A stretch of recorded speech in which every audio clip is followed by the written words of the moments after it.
Fabien Muraille est sûrement l'un des vignerons les plus récompensés du département. Il a pris la suite de son père Gustave en 2000, qui lui-même a succédé à son beau-père qui avait planté son premier hectare de vigne en 1955. Une vraie histoire de famille.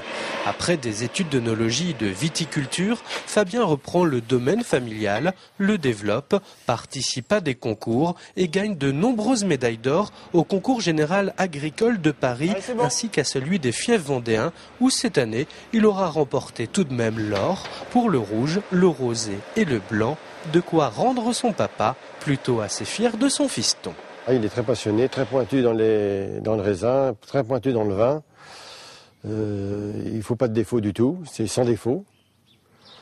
J'en suis bien, j'en suis même heureux. Il reçoit des médailles tous les ans, en médaille d'or surtout, tous les ans. C'est très bien. Ça donne une bonne image de marque, de la maison surtout. Et puis, au contraire, ça vous rend heureux. 56 ans après le premier pied de vigne planté par René, le grand-père, les choses ont évidemment bien changé. Fabien se souvient un peu de ce grand-père alors qu'il était enfant.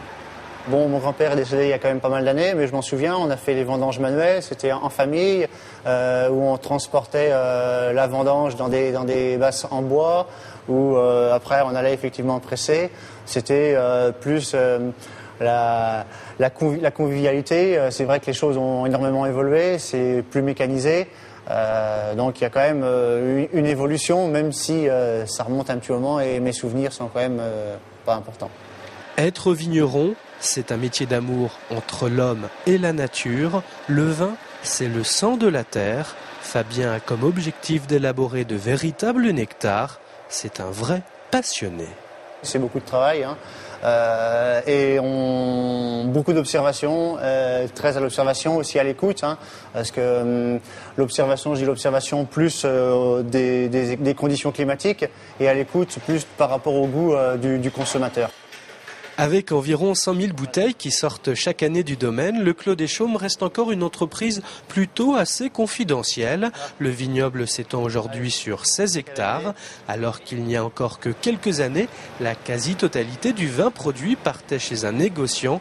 Il est désormais distribué à 100% en direct, essentiellement dans l'ouest de la France et depuis peu également à l'étranger. Allez papa, on trinque à la récolte 2011. Allez. Soit comme celle de 2010.